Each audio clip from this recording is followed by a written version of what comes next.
Magandang araw po sa inyo mga idol at sa mga giliw kong tagapakinig. Nagkita-kita po tayong muli. Ako po ang inyong Tito Blair. Sa araw po na ito, pakinggan po natin ang kwento ng isang malakas na antingero na si Apong Salik, na siyang tanging pinagkakatiwalaan na tagapagtanggol at nagpapanatili ng katahimikan sa Baryo Anahaw kontra sa mga kampon ng kadiliman. Subalit dumating ang isang malaking trahedya sa buhay ng antingero na hindi pa nito naipapasa ang pagiging antingero sa kanyang nag-iisang apo na si Marco. Paano na ang katahimikan sa baryo kung may nangyari sa binata para pigilan siya na ipagpatuloy ang tungkulin ng kanyang lolo Salik?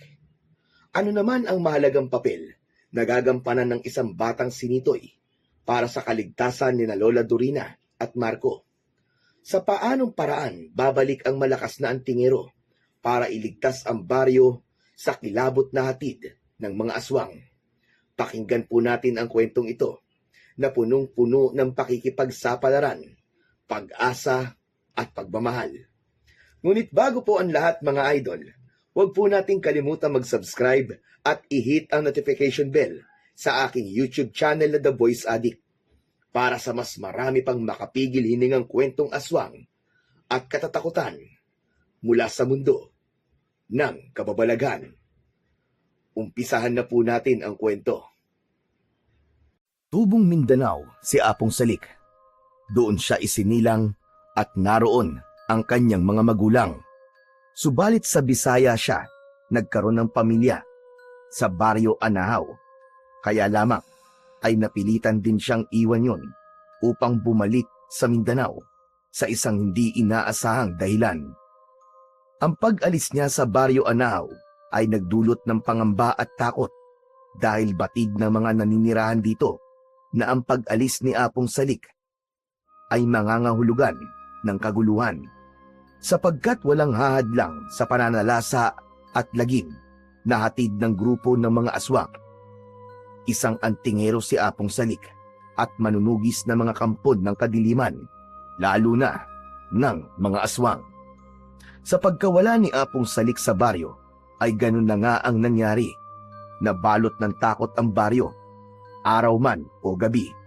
Walang pinipiling oras ang hatid na kilabot ng mga aswang sa pagkawala ng isang biyasang antingero.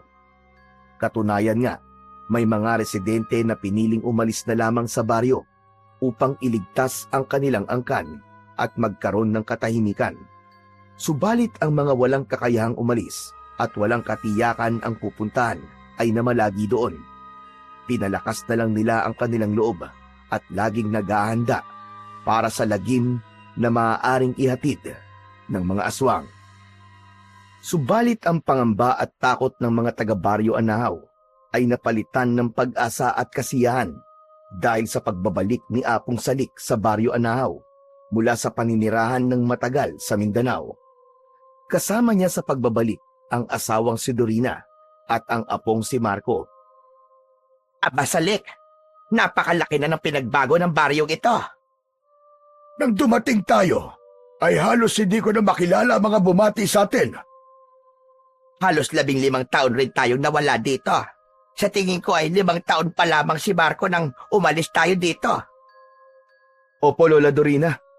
Wala na rin nga po akong matandaan tungkol sa lugar na ito eh. Isa sa dahilan kung bakit iniwan ni na Apong Salik ang Baryo Anahaw ay dahil sa hindi magandang pangyayari at gusto nila yung kalimutan. Yun ay ang pagkamatay ng kanilang anak na si Amelia at ng asawa nitong si Lino, na mga magulang naman ni Marco. Sinasabing namatay ang mga ito sa isang aksidente. Sakay ng motorsiklo ang mag-asawa nang banggain ito ng isang truck. May nagsasabi na sinadya ang pangyayaring yun dahil may taong galit sa mag-asawa sanhi ng trabaho nito na pagpapautang. Merong nagalit at ginantihan ang mga ito. Dahil wala namang makuwang katibayan na sinadya ang aksidente, kaya upang kalimutan ang pangyayaring yun, ay pinili ni na Apong Salik na umalis na lang sa lugar na yon. Umuwi siya ng Mindanao kasama ang asawang si Dorina at ang apong si Marco. Ang naiwang anak nina Amelia at Lino. Ngunit ay ngayon nga, nagbalik na sila pagkalipas ng halos 15 taon. Handa na silang manirahan muli sa baryo na minsan nilang minahal. Kasama noroon ay ang kahandaan upang ipagtanggol ang nasabing lugar sa pagsasamantala at kilabot na hatid ng kampon ng kadiliman. Unang gabi nila sa Baryo Anao mula nang sila'y magbalik. Tumira sila sa kanilang iniwang bahay na pinaalagaan nila sa isang kaibigan.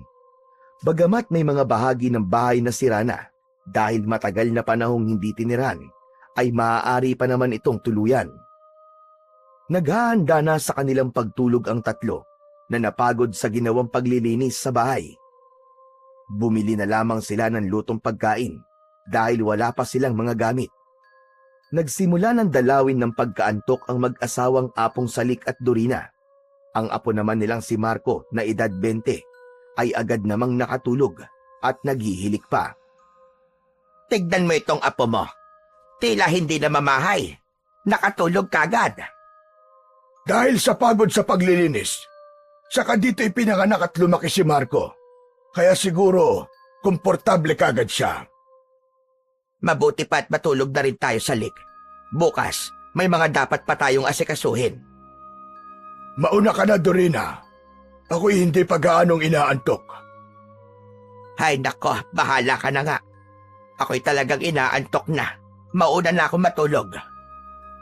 Nahiga na si Dorina sa banig na nakalatag sa kawayang sahig. Saglit lang ay nakatulog na rin ito at naghihilik pa. Samantalang si Apong Salik ay tila balisa. Bagamat nakakaramdam na ng antok, ay tumayo ito dahil hindi ito mapakali. Iba talaga ang nararamdaman ko. Lalabas muna ako ng bahay. Iniwan ni Apong Salik ang asawa at si Marco na natutulog. Binuksan ang pinto at lumikha pa ng maingay na tunog dahil sa kalawangin na bisagra nito. Sa pagkakabukas ni Apong Salik ng pinto, ay gano'n na lamang ang pagkagulat niya dahil biglang may lumitaw sa kanyang harapan at hinila siya nito palabas. Isa yung aswang. Walang iya ka! Bitiwan mo ko, aswang ka! Bakit nagbalik ka pa? Bakit nagbalik ka pa rito? Dahil gusto ko at mahalaga sa akin ang lugar na ito. Kayo, bakit hindi pa kayo maubos-ubos? Hanggang ngayon ay nanggugulo pa rin kayo. Dahil bahagi na ng lahi namin ang lugar na ito, Apong Salik. Ikaw ang hindi na dapat pagbalik para wala nang nakikialam sa amin. Alam na alam mo na ngayong naririto na ako ay pakikialaman ko muli ang kasamaan nyo. Pero di na namin hahayaan yon dahil ngayon pa lang ay tatapusin na kita. Ugok ka ba? Kahit matagal akong nawala, andito pa rin sa pagkatao ko ang aking pagiging antingero. Kaya ikaw ang matatapos ngayon, Diablong Buwang ka! May kinuha si Apong Salik sa kanyang bewang. Ito, nakikita mo ito? Hindi, ilayo mo sa akin yan. Huwag mong ilalapit sa akin yan. Hungang ka, Diablong Buwang ka! Siguro kaya ka nagpunta dito ay gusto niyong tiyakin kung ako pa rin ang dating malakas na antingero. Pero sa kaalaman niyo, mga aswang, ako pa rin yun! Habang hawak ni Apong Salik ang kanyang agimat, ay dumapo sa mga mukha ng aswang na umatake ang kanyang solidong kamao. Dahil sa taglay na agimat ay tila matigas na asero ang dumadapo sa mukha ng mga aswang. Halos sumabog ang mukha ng halimaw. Dahil doon ay natiyak na ng mga umaataking aswang na wala pa ring pagbabago at kupas si Apong Salik. Ang lakas at husay nito bilang antingero ay hinding-hindi nagbabago sa paglipas ng mga taon. Bulagta ang mga aswang na umatake. Nangingisay ang iba na parang bulate. Samantalang ang ilan ay wala ng buhay. Ang iba naman ay nagdalawang isip na sumugod at piniling tumakbong palayo para tumakas. Sila na lang ang magbabalita tungkol sa naging karanasan at mga nangyari sa kasamang aswang. At dahil sa komosyong nangyari sa ginawang pakikipaglaban ni Apong Salik sa mga aswang, ay nagising pala sina Dorina at Marco. Nakatingin ang mga ito kay Apong Salik at pinagmamasdan din ang mga halimaw na nakahandusay. Hindi na talaga sila naghintay ng kahit ilang araw man lang, Salik. Umatake kagad sila. Akala yata nila, magagapi nila ako. Kaya nang mabalitaan nilang dumating ako, agad sila sumalakay. Mga diablong buang sila. Ang husay niyo po, Lolo Salik. Kitang-kita ko po kung paano niyo po pinatumba mga halimaw na aswang. Magpasalamat na lang tayo na kahit may edad na ang lolo Salik mo, ay kayang-kaya pa rin niyang harapin ang mga aswang na yon, Apo. Kinasabikan ko ang pakikipagharap sa kanila, Dorina. Palibasa, tahimik ang bayan natin sa Mindanao. Walang aswang na namumugad at namimerwisyo ng mga tao. Naglaho na ang mga aswang na kanina'y nakahandusay. Kinain na sila ng dilim. Bumalik na sa loob ng bahay ang tatlo. Ang ganong eksena ay hindi na bagong bagay sa kanila. Lalo na't antingero si Apong Salik. Kaya nakasanayan na ni Dorina ang ganoong mga pangyayari. Lolo, gusto ko po sanang maging katulad nyo. Apo, hindi madali ang ibig mong mangyari. Pero kung yun ang gusto ng apo mo, abay Marco, hindi kita pipigilan. Ang totoo nga niyan dapat pinaghahandaan ko na ang pagsasali ng aking pagiging antingero sa'yo. Handa po ako, Lolo. Salik, mabuti kong pag-isipan mo munang maigi yan. Tumahimik na lamang si Apong Salik sa sinabi ng asawa. Alam niya ang dahilan nito. Samantalang nagtataka naman si Marco na bakit tila ayaw ng kanyang lola na siya ang piliin upang mapasahan ng pagiging antingero. Kaya ang tungkol sa bagay na yon ay pinag-usapan ng mag-asawa. Hindi naman siya ayaw ko, Salik. Pero Dorina, si Marco lamang ang ating nag-iisang apo. Yan na nga, Salik, ang ibig ko sabihin. Nag-iisa nating apo si Marco. Gusto mo ba na sa ibang tao ko na lang ipasa ang pagiging antingero? Ewan ko, Salik. Hindi ko rin alam. Mas mabuting ang apo natin ang pagsalinan ko ng pagiging antingero ko. Para din yun sa kanyang kaligtasan. Alam ko naman yon, Salik. Pero hindi na magiging normal ang buhay ng apo natin kapag nangyari yon. May mga magtatangka sa kanyang buhay.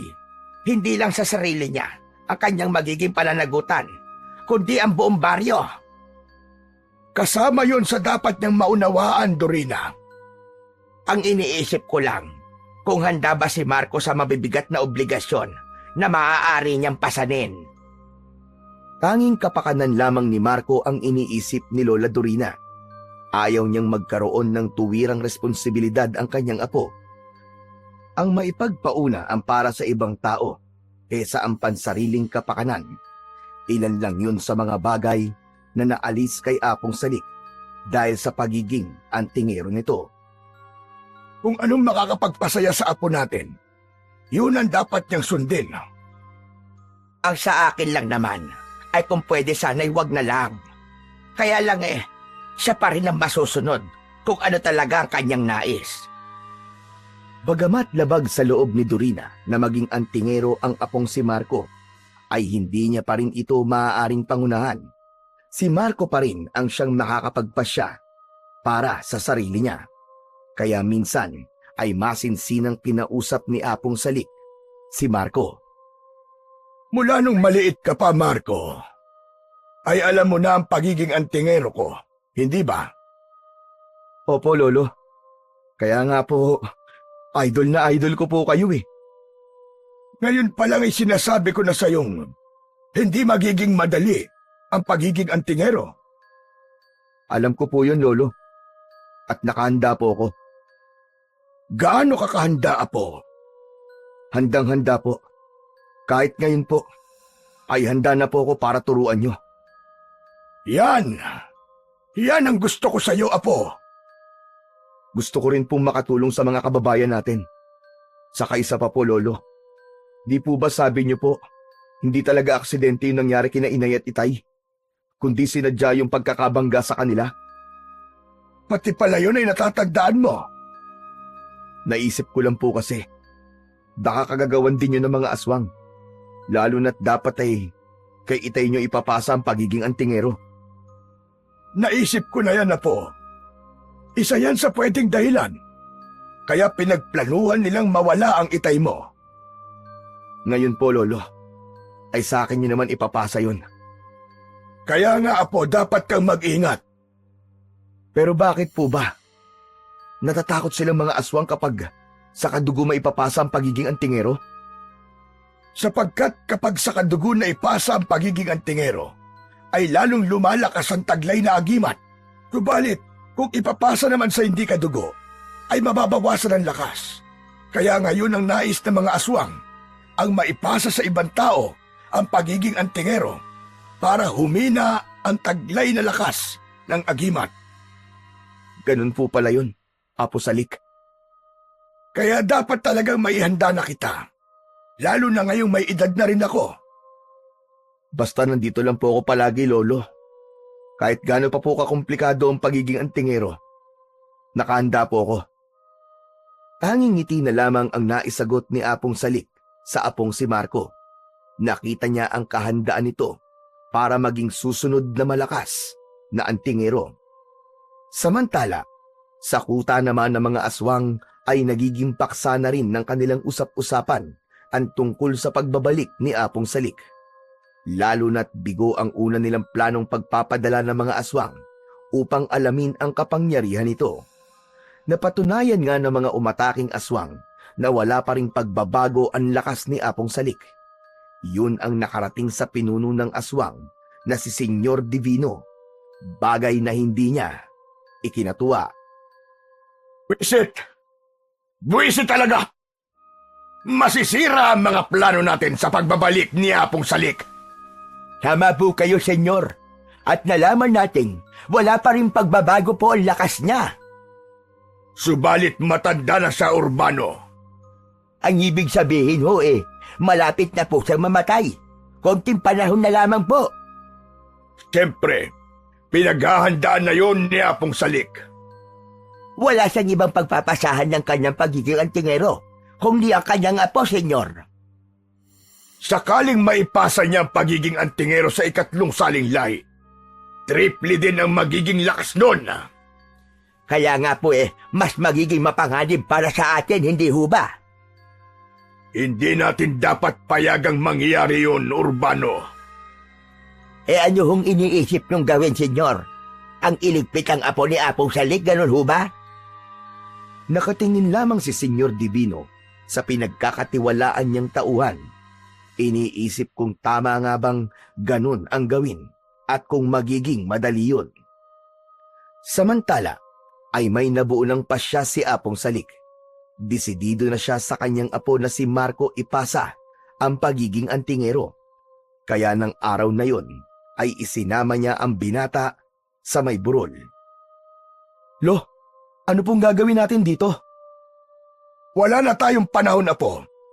Dapat ay unti-unti ko nang maituro sa iyo ang aking mga nalalaman. Talaga po? Magiging antingero na po ako? Kapag natapos mo ang gagawin natin pagsasanay, ay saka ka pa lamang tatawaging antingero. Mula sa loob ng dalambayong ni Apong Salik, ay inilabas nito ang mga armas na dapat matutuhang hawakan ni Marco bilang isang antingero. Iba't ibang uri yun ng matatalas na sandata na magagamit sa pagsagupa sa iba't ibang uri ng halimaw. Walas tiklo! Kakaiba po ang mga armas na ito Ang lahat ng yan ay ako ang siyang nagpagawa. Iniwan ko ito sa ating lumang bahay, dito sa Baryo Anahaw, nang umuwi tayo sa Mindanao. Salamat na lamang at hindi nawala. Walang nakialam. Matatalas pa rin po, Lo. Hindi man lang po nagkaroon ng kalawang kahit matagal na nakatago. Dahil may orasyon ng mga sandatang ito, Apo, kaya hindi basta-basta kinakapitan ng kalawang. Lo, handa na po ako. Gusto ko na pong matutunan ng paggamit ng mga armas. Mabuti. Sige, Apo. Sisimulan ko na ang gagawin kong pagtuturo. Pero kailangan muna ang warm-up para hindi mabigla ang iyong mga buto.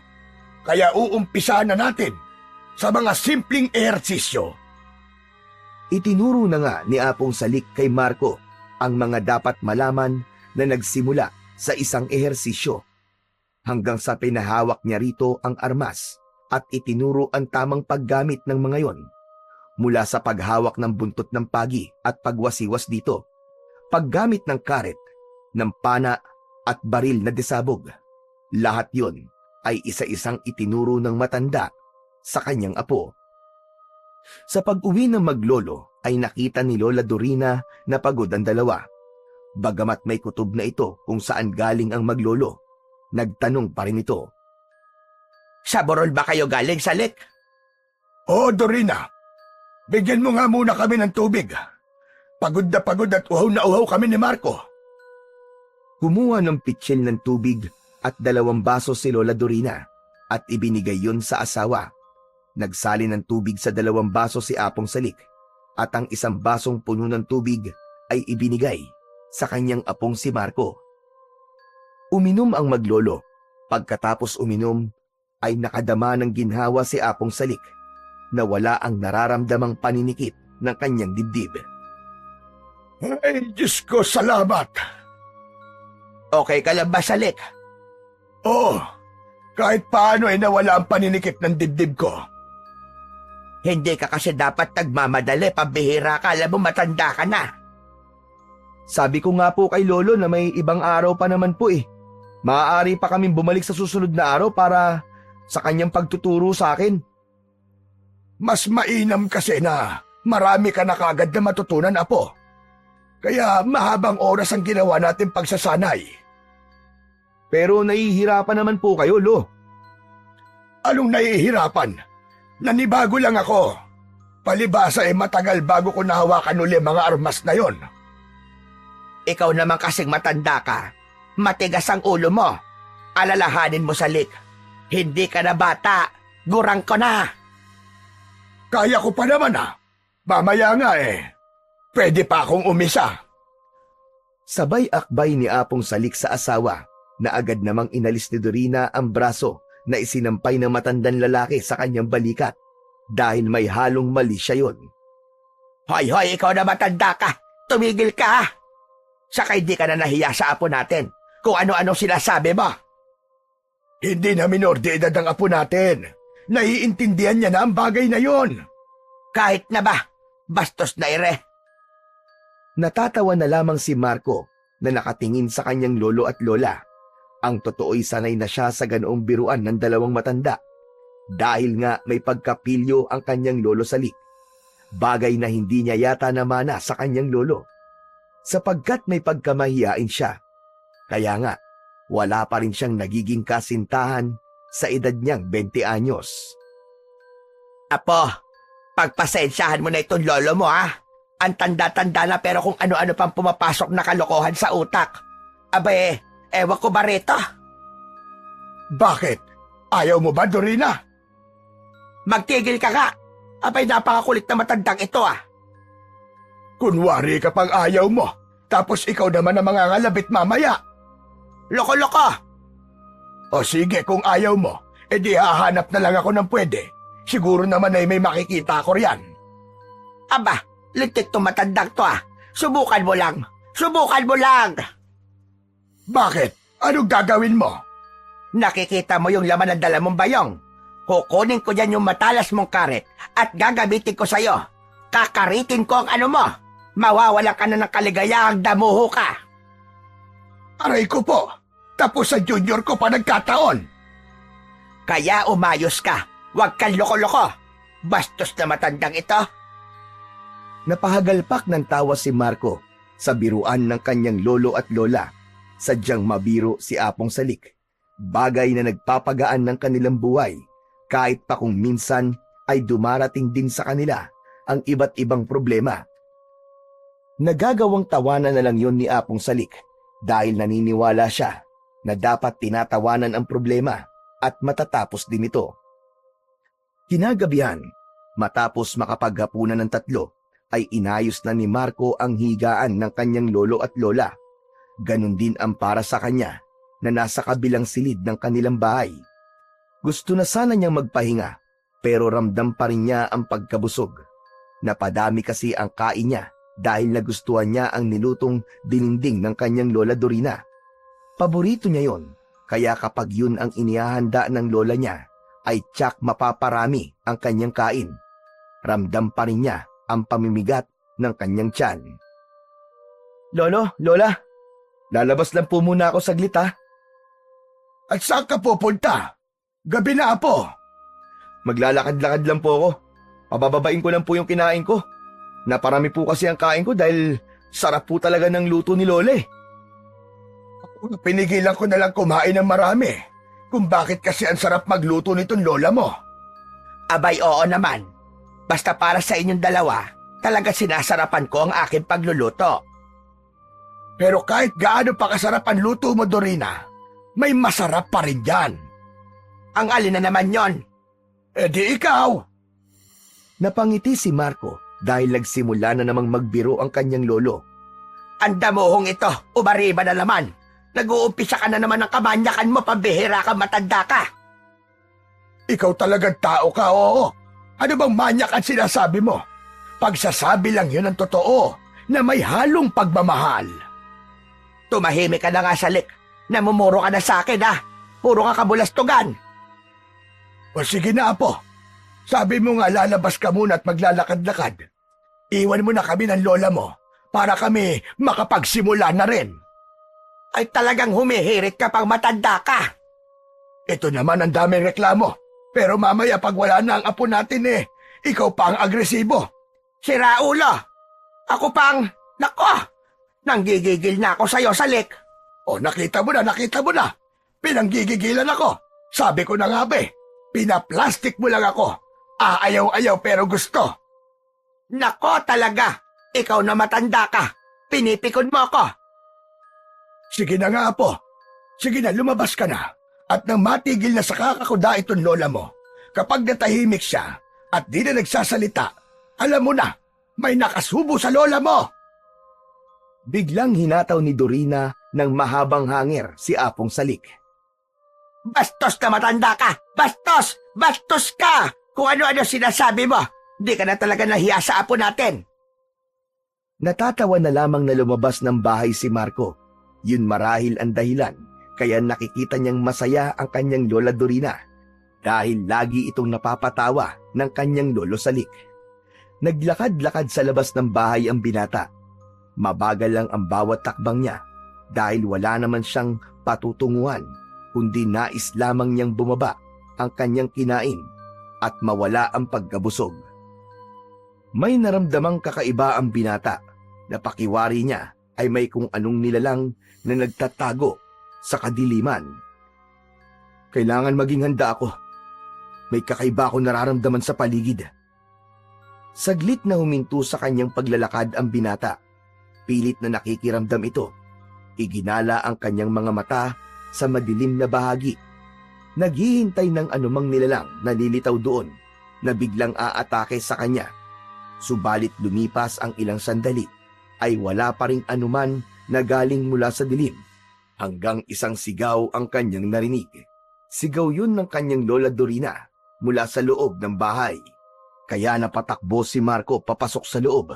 Dinatnan niya roon na panay ang diin ng kanyang lola Dorina sa dibdib ng kanyang lolo Salik. Bakit po, Lola? Ano po nangyari kay Lolo? Bigla na laban siya nahirapang huminga, Apo. Kailangan madala po natin siya sa doktor. Sa ganitong oras, may hihirapan tayo.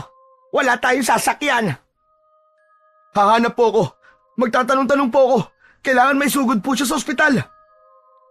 Nagmamadaling lumabas ang binata. Dahil naman hindi pa katagalan mula nang bumalik sila sa baryong yon, ay hindi rin alam ni Marco kung saan lalapit at kanino siya hihingi ng tulong. Ngunit magbabaka sakali siya na may taong malalapitan. Kaya nga lang, nang nasa labas na siya ng bahay, ay gano'n na lang ang kanyang pagkagulat. May mga nagtatawanan mula sa kadiliman siyang naririnig, kaya napahinto siya. Sino kayo? Sino kayo? Magsalita kayo! Magpakita kayo sa akin! Nagpatuloy ang tawanan na tila nakakarindi yun sa pandinig ng binata. Naalala ni Marco na hindi siya dapat magpagambala sa mga nilalang na yon na hindi niya nakikita. Mahalagang makahingi siya ng tulong sa lalong madaling panahon para sa kaligtasan ng kanyang lolo. Hindi. Hindi ko sila papansinin. Mas mahalagang madala si lolo sa ospital kaysa sa inyo! Mga hayop kayo! Tumakbo na si Marco papalayo, subalit ganun na lamang ang kanyang pagkagulat nang bigla siyang nabangga ng isang nilalang na napakaitim ng kulay. Humalakhak pa ito sa harap niya. Sino ka naman? Umalis ka sa harap ko! Lumayas ka! Tila walang narinig ang nilalang na yon. Hindi ito umalis sa pagkakaharang sa binata. May kinalaman ka ba sa nangyari sa lolo ko? Tanging halakhak lamang ang naging tugon ng nilalang. Ginagalit mo talaga ako. Akala mo yata natatakot ako sa'yo, kahit na anong nilalang ka pa. Pinakawalan ni Marco ang malakas na suntok, subalit nasalag yun at nasalo ng itim na nilalang. At pinilipit yun. Nasaktan at napangiwi ang binata. Iko! Bitiwan mo ang kamao ko, hayop ka! Subalit lalo pa yung pinisil ng itim na nilalang, kaya naisip ni Marco na tadyakan ito. Pinakawalan niya ang malakas na sipa. Nayanig ang nilalang sa malakas na tadyak ng binata. Hanggang diyan ka lang pala, hayop ka! Tatakbo na sanang muli si Marco papalayo upang humanap ng mahihinga ng tulong nang minsan pa niyang narinig muli ang palahaw ng kanyang lola Dorina. Napalingon siya at bagamat hindi ganon kaliwanag ang buwan, ay nakita niya sa may pinto ng bahay ang kanyang lola. Sumisigaw na may pag-iyak. Walang nagawa si Marco kundi ang bumalik sa bahay, samantalang ang itim na nilalang kaninay humarang sa binata ay nawala na rin at nilamon na ng kadiliman. Lola! Si Lolo Salik po! Wala na ang lolo mo. Hindi na humihinga. Nakahihina rin siya sa kanyang salawal. Nagmamadaling pumasok sa loob ng bahay si Marco. Pinuntahan ng kanyang lolo Salik at niyakap ito kasabay ang malakas na pag-iyak. Lolo! Lolo, gumising ka! Hindi maaari ito, Lolo! Lolo! Lolo Salik! Wala na, Marco. Wala na tayong magagawa. Iniwan na tayo ng lolo mo. Wala na siya. Wala na ang lolo Salik mo. Parang batang musmos na umiiyak si Marco habang nakayakap sa kanyang lolo. Patuloy din sa pag-agos ang luha ng kanyang lola Dorina. Sa isip ni Marco ay sinisisi niya ang itim na nilalang na humarang sa kanya. Kung hindi sana ito naging sagabal, baka nakahingi pa siya ng tulong at nadala sa ospital ang kanyang lolo. Marahil nakaligtas ito at hindi sinapit ang ganoong kalagayan. Kinabukasan ay naging balita ang tungkol sa pagkamatay ni Apong Salik. Ang pinaniniwalaan ng asawa ay inatake ito sa puso. Ngunit para kay Marco ay ang nakaharap niyang itim na nilalang ang may kinalaman sa pagkawala ng kanyang lolo. Marahil ay may kaugnayan ito sa mga aswang. Kalungkutan ang agad na naramdaman ng mga taong nakakakilala kay Apong Salik.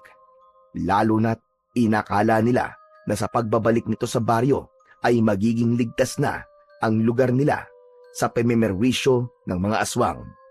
Subalit sa pagbabalik pala ni Apong Salik ay doon na rin pala ito magpapaalam. Isang gabi lang ibinurol si Apong Salik at agad na ring inilibing. Maraming taga-baryo Anahaw ang nakiramay at nakipaglibing dahil inaari nilang isang bayani si Apong Salik na minsan ay nagtanggol sa kanila mula sa pag-atake ng mga aswang. Samantala, kung ang nangyari kay Apong Salik ay ipinagluksa ng mga taga-baryo Anahaw, ipinagbunyi at ikinatuwa naman yun ng mga aswang sa pangunguna ni Senyor Divino. Umaayon sa atin ang pagkakataon. Wala na ang malakas na antingero. Pero senyor, sinasabi ko lamang sa inyo, hindi pa dapat maging lubos ang kasiyahan natin. Dahil ba, may natitira pa sa lahi ni Apong Salik? Siyang tunay, senyor. Hindi ko itinuturing na balakid ang kanyang apo Urbano. Bakit naman, senyor? Nakamatayan ni Apo Salik na hindi na ipapasa ang pagiging antingero sa kanyang apo. Kung naipasa niya yon, sana'y kasakasama niya sa pagharap sa mga aswang ang apo niya. Hindi pa rin natin dapat panghawakan yun. Hindi natin alam ang totoong nangyari. Kung sa bagay, hindi tayo dapat magpakampante. Ganun na nga yun, senyor. Kaya dapat maganda pa rin tayo at may iba pang paraan na dapat gawin. Sa pagkawala ni Apong Salik, ay tila nawala rin ang interes ni Marco sa pagiging isang antingero. Wala na kasi ang kanyang lolo na magsasanay at magbibigay sa kanya ng inspirasyon. Malungkot ka na naman, Apo. Naalala ko lang po kasi si Lolo Salik. Kung nasan man siya ngayon, ay tiyak, masaya na ang lolo mo. Hindi pa sana siya mawawala kung di dahil sa itim na nilalang na yon. Alam ko po na siya ang may kagagawan sa sinapit ni Lolo. Apo, ano man ang nangyari sa iyong lolo, wala na tayong magagawa kundi tanggapin na lamang. Gusto na rin ng lolo mo na magpahinga. Kaya nga tignan mo naman, nagsikap siyang turuan ka. Ang pagtuturo niya sa iyo ay palatandaan na malapit na siyang mawala. Kaya po ba tinuruan na ako ni Lolo ng paggamit ng mga armas? Oo, Apo. Dahil nararamdaman niya yon. Ayoko nga sana, pero hindi maalis na nararamdaman niya ang kanyang nalalapit na pag-alis. Kaya sana, wag na wag mong babaliwalain ang mga naituro niya sa'yo. Dahil hindi mapapanatag ang kaluluwa ng iyong lolo Salik kung hindi mo ipagpapatuloy ang iniwan niyang tungkulin. At ikaw ang magpapatuloy nun, Apo. Pero Lola, kulang pa po ako ng kakayahan. Alam ko, Apo. Subalit nasa dugo mo ang pagiging antingero. At walang sino mang maaaring magbago at mag-alis noon sa iyo. Hayaan niyo po, Lola Dorina. Para po sa alaala ni Lolo Salik. Magsisikap po akong gawin. At lalo pang magsanay para maging mahusay na antingero na gaya niya. At maging manunugis na mga kampon ng kadiliman. Lalong-lalo na ng mga pesteng aswang. Bagamat wala na si Apong Salik, ay sinikap ni Marco na sanayin ang kanyang sarili. Tanging ang mga naaalala niyang itinuro sa kanya ang kanyang pinagsanayan. Habang nagsasanay siya, ay pakiramdam niya ay may gumigiya sa kanya. May nararamdaman siyang umaakay upang gumalaw ang kanyang mga kamay at braso ayon sa naging pagtuturo ni Apong Salik. Lolo Salik, narito ka ba? Kasama ba kita? Napahinto sa ginagawang pagsasanay ang binata. Hindi kasi siya maaaring linlangin ng kanyang nararamdaman. Damang-dama niya ang presensya ng kanyang lolo. Lolo, hindi naman po ako natatakot sa inyo eh. Kung totoong isa na po kayong kaluluwa o magiging gabay ko, mas makabubuti po yun para sa akin. Saka huwag kayo mag-alala, Lolo. Hindi ko po kayo bibiguin. Ipagpapatuloy ko po ang inyong ipinamanang tungkulin sa akin. Ang marubdob na pagsasanay na ginagawa ni Marco ay hindi naging lingid sa kaalaman ni Senyor Divino, ang pinuno ng mga kampon ng kadiliman. Totoo nga pala ang balita. Handang ipagpatuloy ng apo ni Apong Salik ang iniwan ng kanyang lolo. Yun na nga po ang ibig ko sabihin sa inyo, senyor. Bago pa maging mahusay ang apo ni Apong Salik, kailangan gumawa na tayo ng paraan. Anong gusto niyo, senyor? Ipapaatake na ba natin sa ating mga kawal na aswang? Naghihintay lang sila ng utos mula sa inyo, Senyor Divino. Hindi. Baka masayang lamang ang pagod ng mga kawal na aswang. Iisip ako ng ibang paraan upang mawala sa landas natin ang kanyang apo. Umaga ng araw na yon ay nagpaalam si Marco sa kanyang Lola Dorina. Aalis ka baka mo, Apo? Opo, Lola Dorina. Saan ka naman pupunta? Sa libingan po ni Lolo Salik. Namimiss ko po kasi siya. Gusto ko po siyang dalawin. O siya, sige, ikaw ang bahala, Apo. Kung wala lang sana akong gagawin ngayon gusto sana kitang samahan. May ibang araw naman po, Lola eh. Saka na lang po kayo bumisita sa puntod ni Lolo. Kung sa bagay tama ka. Ay siya nga pala, kung aalis ka, Meron akong ibibigay sa'yo, Apo. Saglit na pumasok ng silid ang Lola Dorina ni Marco. Sa paglabas nito ng silid ay may ibinigay ang matandang babae sa apo. Nakalagay ito sa maliit na telang supot. Heto, Apo. Kunin mo ito. Ano po yan, Lola? Kunin mo at buksan mo.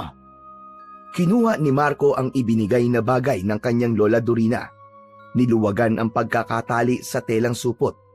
Nanlaki ang mga mata ni Marco at nasilaw pa siya nang kumislap ang medalyon na galing sa loob ng supot. Aba, Lola, medalyon po ito ni Lolo ah. Tama ka, Apo. Ipinatabi niya sa akin yan. At mahigpit niyang bilin na ipasa ko sa'yo yan kapag wala na siya. Ito rin po ang dahilan kung bakit ako tinuturuan ni Lolo Salik sa paghawak ng mga armas para maging antingerong manunugis. Para yan sa'yo, Apo. Kaya ikaw na ang magtago niyan. Saka ko na lang po kukunin sa inyo, Lola. Saka hindi pa po ako ganap na handa para maging manunugis. Kailangan mo na ito. Lalo na ngayong wala nang yung lolo. Kunin mo na.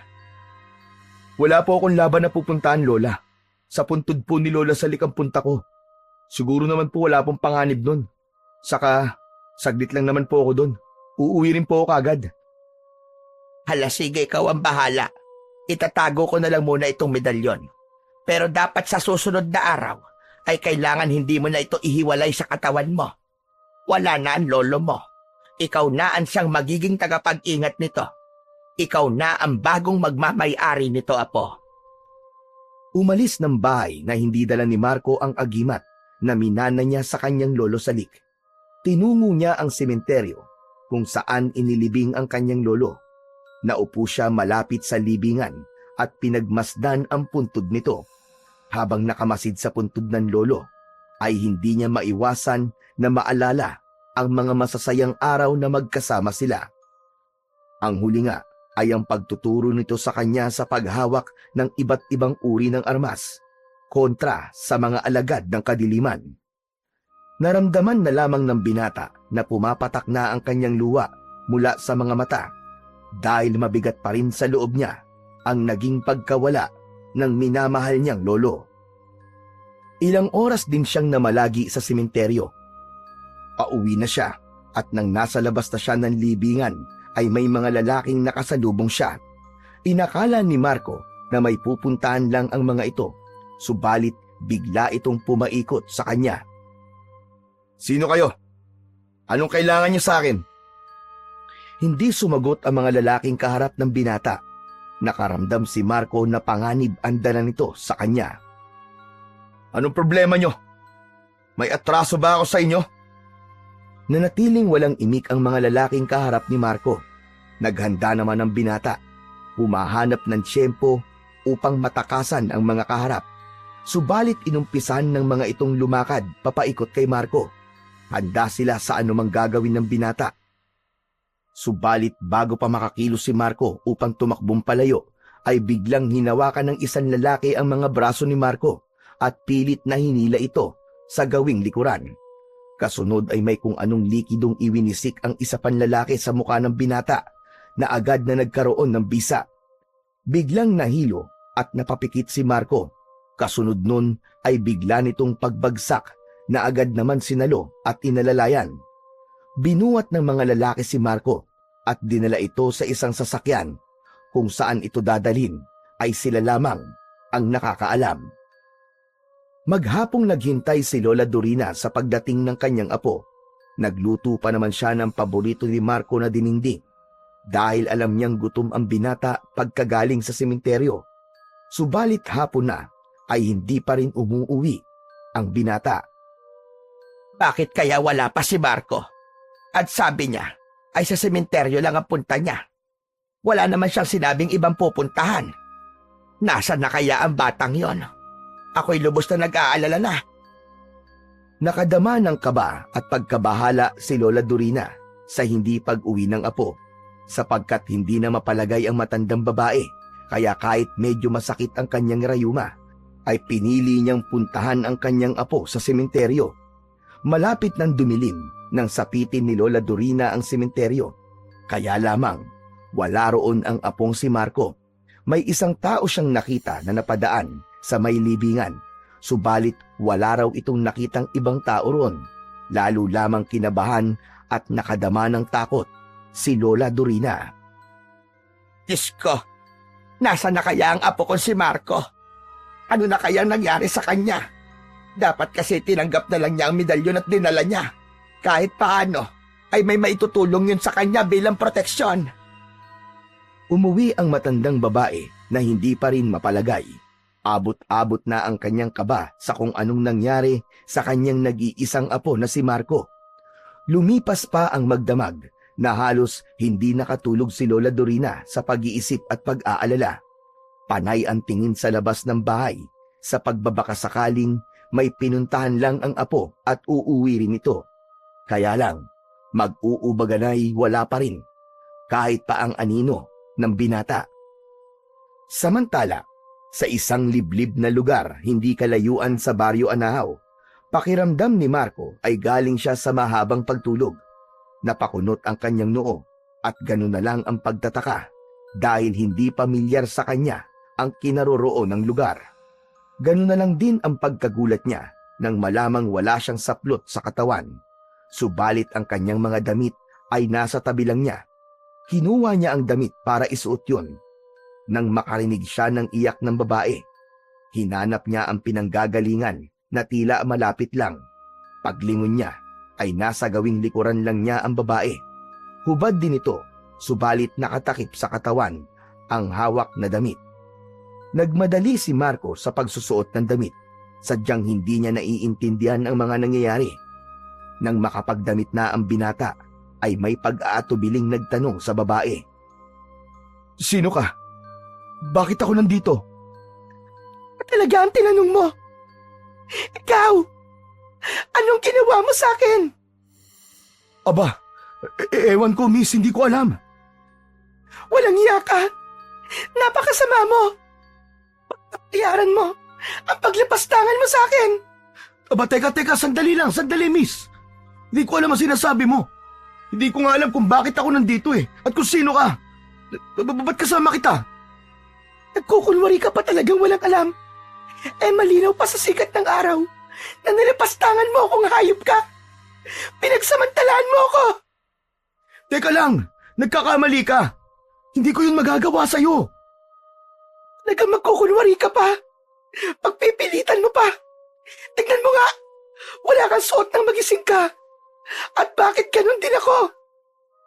Pero wala talaga akong alam, maniwala ka. Saka, paano ako nakarating dito? Tama na pagkukunwari mo. Babayaran mo ang pangahalay mo sa akin. Magbabayad kang hayop ka. Galit na galit ang babae kay Marco dahil tuliro at hindi alam ni Marco ang gagawin. Ang nais na lang niya ng mga pagkakataong yon ay makaalis na lamang sa lugar na yon. Subalit nang akmang aalis na siya, ay may humarang sa kanya. Oh, saan ka pupunta? Teka, natatandaan ko kayo Manong, tulungan niyo po ako. Pinagsamantalaan ako ng walang ngayong lalaking yan. Huwag niyo siyang hahayaang makatakas.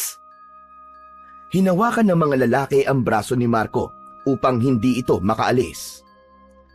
Sandali lang. Hindi ko alam ang sinasabi ng babaeng yan Wala akong masamang ginawa sa kanya. Magsisinungaling ka pa. Hayan ang ebidensya. Walang suot na damit ang babae. Nagsasabi ako ng totoo. Sinungaling po siya. Ginahasa niya ako. Kailangan magbayad ang lalaking yan. Kailangan pagdusahan niya ang ginawa niyang pangahalay sa akin. Humagulgol ng iyak ang babae. Masamang masama ang loob nito dahil sa kanyang sinapit. Samantalang naguguluhan pa rin si Marco at hindi alam kung ano ang kanyang gagawin. Hinawakan ng dalawang lalaki si Marco upang tiyakin na hindi ito makakatakas. Sasama ka sa amin. Sandali, saan niyo ako dadalhin? Huwag ka nang marami pang tanong. Basta sumama ka na lang. Dahil nagmamatigas si Marco na sumama, kaya kinaladkad siya ng dalawang lalaki.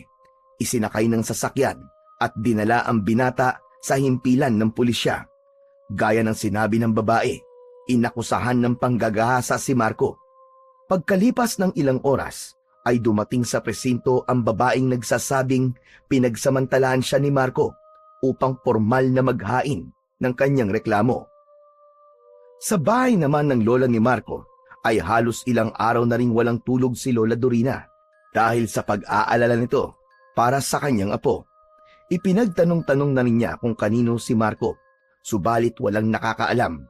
Pinipilit ni Lola Dorina na magpahinga at ipikit ang mga mata nang makarinig siya ng katok mula sa pinto.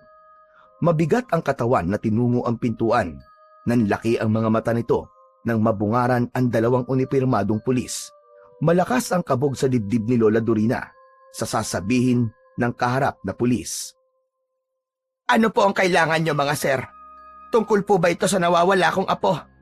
Ipinaalam ko na po sa barangay ang pagkawala niya.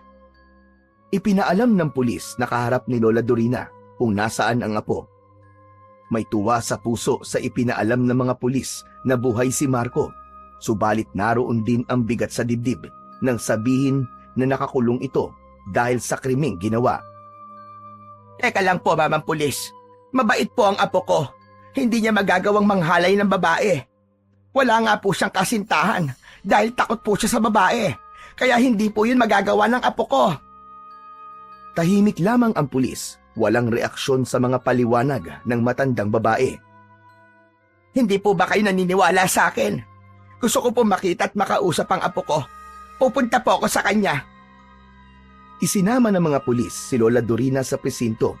Hindi agad nagawang lumapit ng matandang babae sa apo nang makita ito na nasa loob ng mga rehas, dahil kahit sa panaginip ay hindi niya inisip na makukulong ang kanyang pinakamamahal na apo. Nakatingin naman si Marco sa kanyang Lola Dorina. Hindi niya maipaliwanag kung ano ba ang kanyang nararamdaman. Marahang lumapit si Lola Dorina sa apo. Hinawakan ng mahigpit ang mga kamay nito.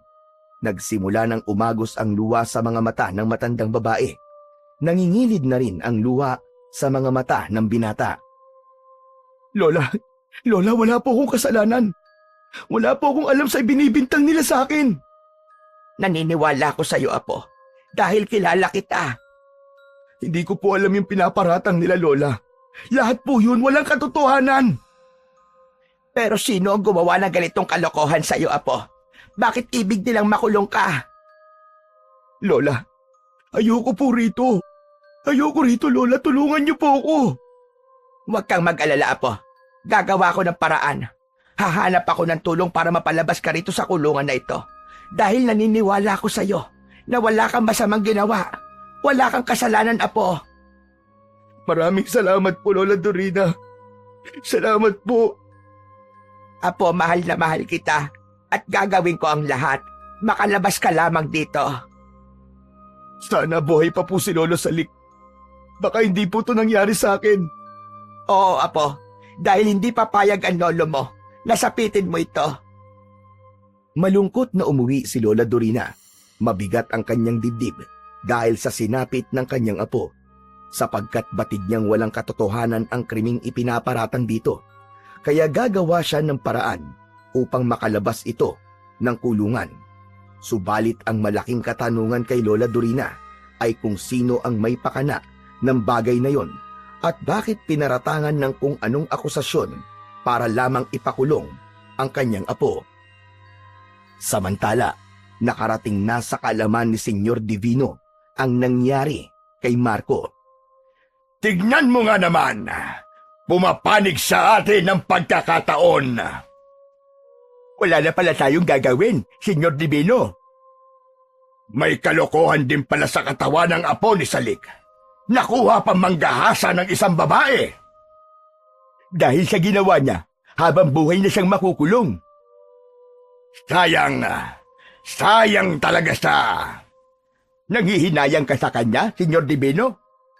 Bata pa siya, pero masasayang ang buhay niya sa loob ng kulungan.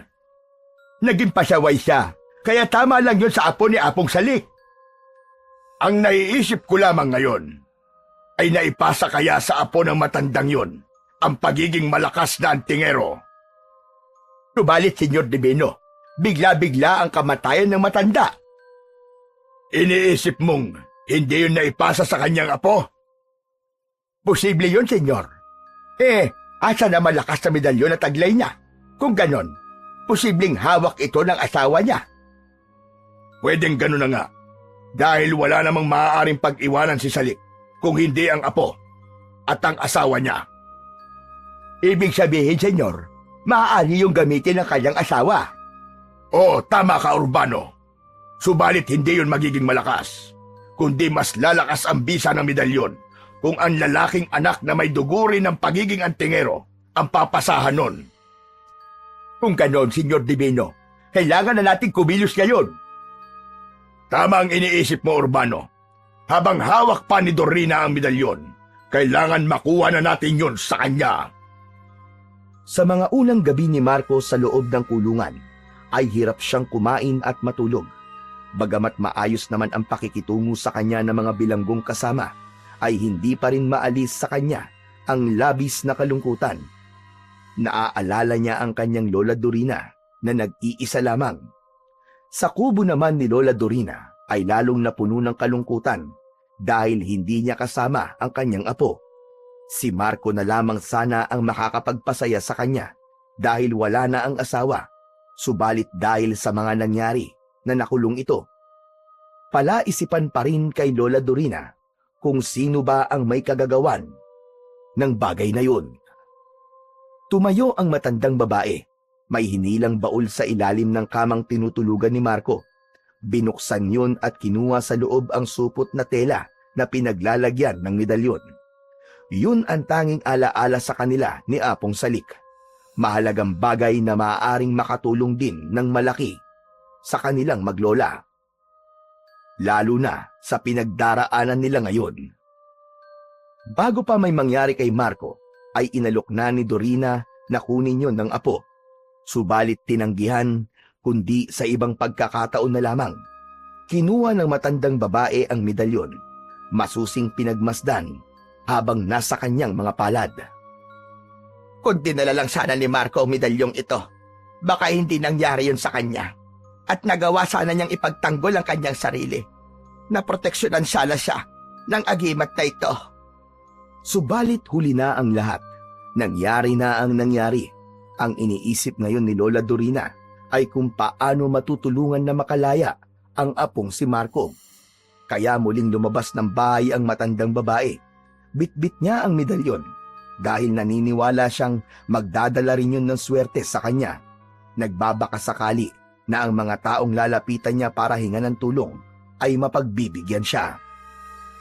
Nakausap niya ang kapitan ng kanilang baryo at nangako na tutulungan na makalapit sa munisipyo para sa libreng abogado. Nagkaroon ng pag-asa si Lola Dorina dahil kahit paano ay posibleng umusad ang kaso na isinampa laban sa apo niyang si Marco. Papauwi na si Lola Dorina nang may makasalubong siyang isang batang lalaking marusing at nagugutom. Humarang ito upang manghingi ng tulong. Konting pagkain lang po, Lola. Gutom na po ako. Saan ka ba galing, bata? At bakit ganyan ang itsura mo? Sa malayo po. Gutom at uhaw na po ako. Baka may dala po kayong pagkain.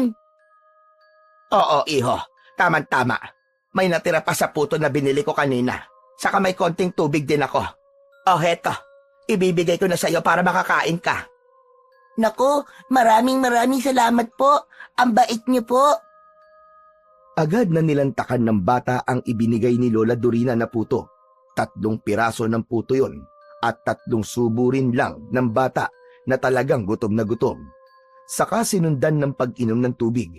Matapos makakain at makainom ng tubig, ay napatighay pa ang bata.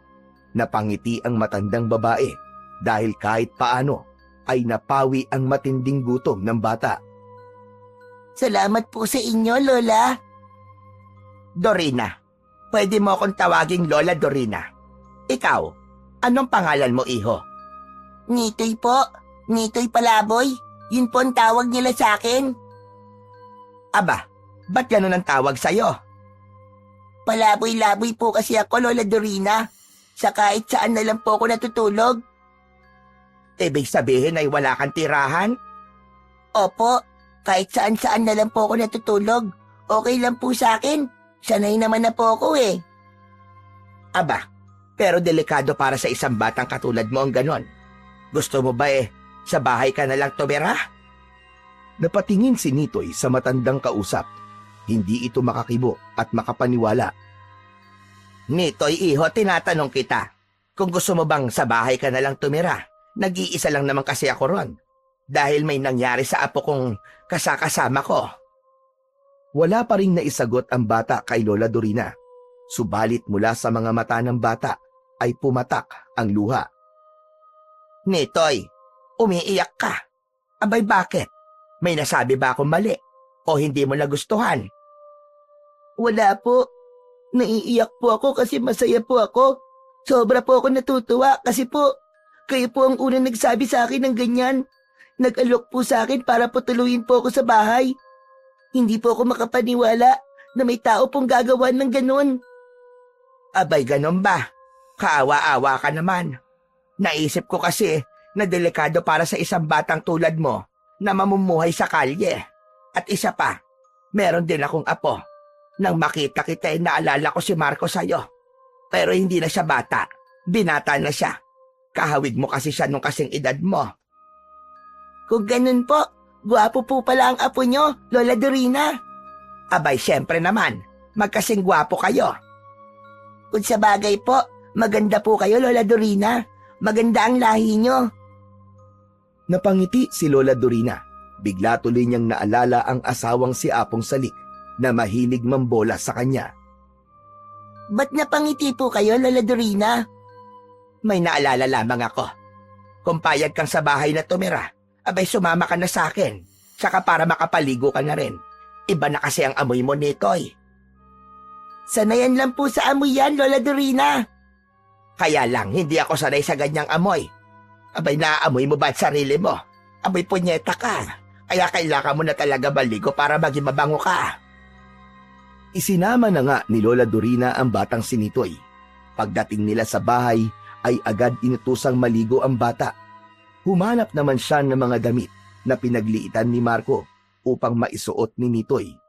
Sa pagdating ni Nitoy sa bahay ni Lola Dorina, siya kahit paano ay mababawasan ang lungkot na kanyang nararamdaman sapagkat may makakasama na ito. Marahil sadyang nakatadhana para dumating sa buhay niya ang bata. Biglang naisip ni Lola Dorina ang medalyong nasa kanyang katawan. Marahil isa yun sa swerte o magandang bagay na hatid ng medalyon. Kaya mula sa bulsa ng suot na damit ay kinuha yon ni Lola Dorina. Pinagmasdan at hinaplos-haplos yun. Nakita naman ni Nitoy ang ginagawa ng matandang babae. Ano po yan, Lola Dorina? Ang ganda naman po, parang kwintas. Ito ba, Nitoy? Ang tawag dito ay medalyon. Katulad po nung nakikita ko sa mga bata kapag matalino po sa school. Parang gano'n na nga, pero kakaibang medalyon na ito. Kanino po galing yan? Sa namatay kong asawa. Iniwan niya sa amin ang apo ko. Pero ang bagay na ito ay para talaga kay Marco. Kaya lang wala siya. Nasaan po pala ang apo nyo? Nasa kulungan. Pinagbintangan kasi siyang gumawa ng masama. Pero hindi yung kayang gawin ni Marco. Dahil mabait ang apo kong yon. Kilala ko siya. Hayaan mo, sa sunod kong pagbisita sa kanya sa presinto, isasama kita para makilala mo siya. Unang gabi nakasama ni Lola Dorina ang batang si Nitoy. Maaga silang natulog dahil plano ng matandang babae na dalawin si Marco sa kulungan. Dadalhan din niya ito ng pagkain. Ipagluluto niya ng paboritong pagkain ang kanyang apo. Sapagkat walang gumagamit ng kamang tulugan ni Marco, kaya dun pinatulog ni Lola Dorina ang batang si Nitoy. Nakakaidlip na si Lola Dorina nang may kung anong gumagambala sa kanyang utak. May kung anong ingay siyang naririnig mula sa labas ng kanilang bahay. Nababahala at nagtataka si Lola Dorina na bumangon. Bago siya bumangon, ay kinuha niya ang isa sa armas na pinagsasanayan ni Marco at ibinilin ni Apong Salik. Pinili niyang kunin ang buntot ng pagi dahil madali sa kanyang gamitin yon. Sumilip siya sa siwang sa may pinto. Napasigaw si Lola Dorina dahil sa pagsilip niya ay bumulaga ang isang halimaw. Dinakma nito ang matanda. Naiiwas nito ang kanyang muka, subalit nahawakan at nahablot ng aswang ang kanyang mahabang buhok. Hinatak ng aswang si Lola Dorina palabas ng bahay. Walang iya ka! Bitiwan mo ang buhok ko! Walang iya ka! Tulungan niyo ako!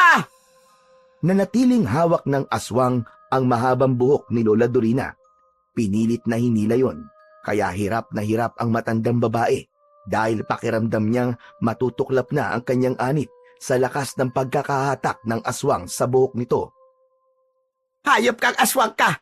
Talagang gusto mo pa yata akong kalbuhin! Hirap man si Lola Dorina dahil sa patuloy na paghatak ng aswang sa kanyang buhok, ay mahigpit namang hinawakan nito ang buntot ng pagi.